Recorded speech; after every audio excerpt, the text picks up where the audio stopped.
Good evening. You're watching the news on Croatian television. According to the latest opinion poll, the ruling HDZ is still the strongest political party in Croatia.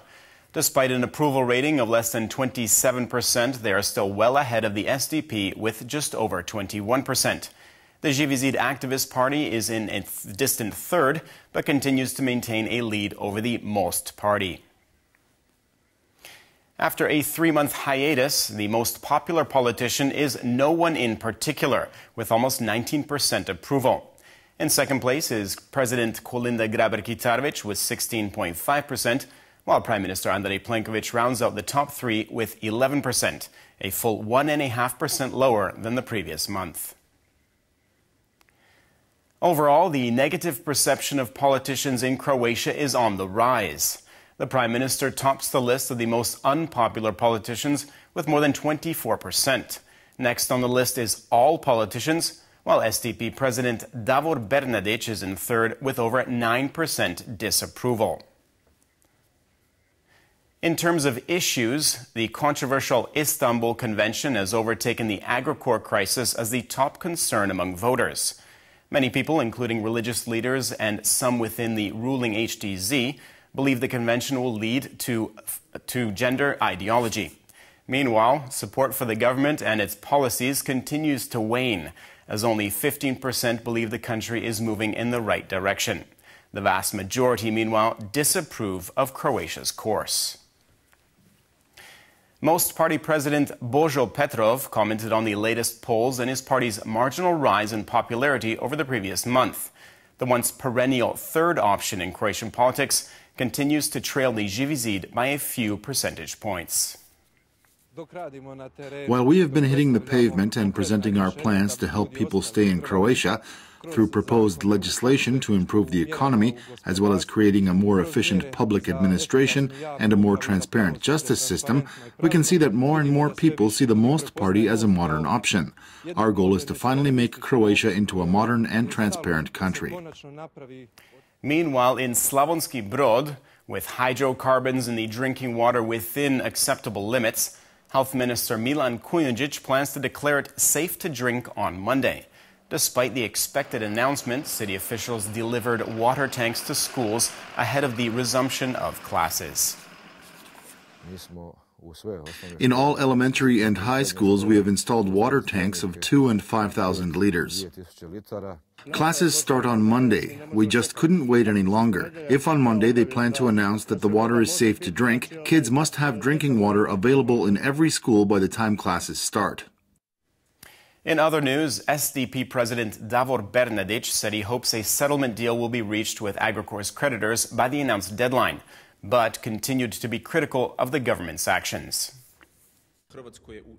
It's in Croatia's interest that a settlement deal be reached. It's a fact that money was being funneled into the pockets of the government's various advisors while workers were losing their jobs. And in doing so, the government lost several months of time when they should have been focused on restructuring the company. Zagreb Archbishop Cardinal Josip Bozanić sent a letter on Friday to all priests and clergymen within the Archdiocese of Zagreb, urging believers to pray for the Croatian homeland and especially traditional family values. The letter was read out during Sunday Mass in all parishes.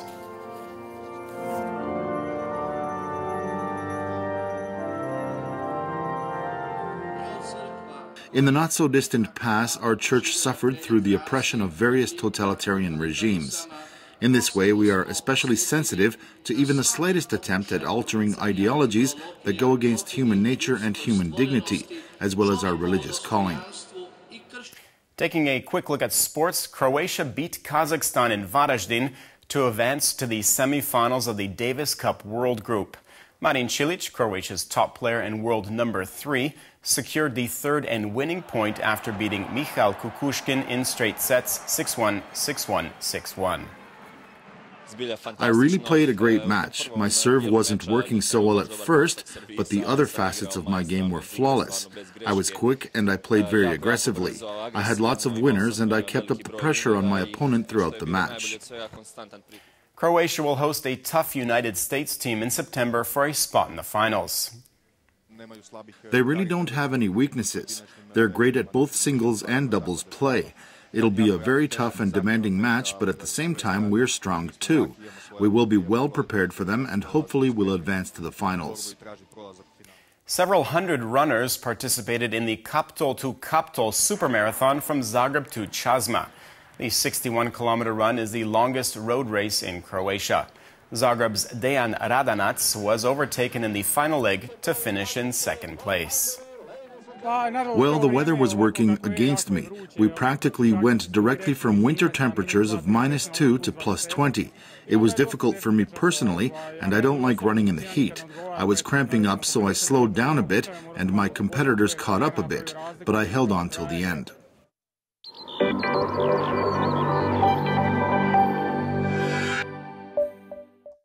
Tomorrow's weather forecast calls for increased cloud coverage during the first half of the day, with isolated showers along the Adriatic and surrounding area. Central and eastern parts of the continent will get more sunshine. Showers are expected to spread to other areas of the country after midday. Winds weak to moderate and coming in out of the southeast and southwest. The Adriatic coast will get a strong southeasterly wind with gale-force gusts along the open seas. Morning lows of 5 to 10 degrees inland and from 10 to 15 on the coast will give way to highs of 17 to 22 degrees Celsius and up to 25 in the Far East. Isolated showers are in the forecast for the first half of the day on Tuesday, while Wednesday looks to be mostly sunny. Heavier cloud cover and isolated showers are set to return on Thursday. Continental regions will get a moderate to strong southwesterly wind on Tuesday. Temperatures will continue to rise.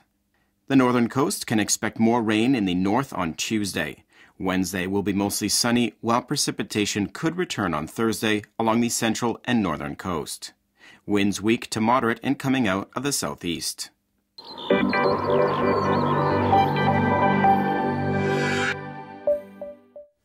And that brings us to the end of our program. Thanks for watching. We'll see you again tomorrow night.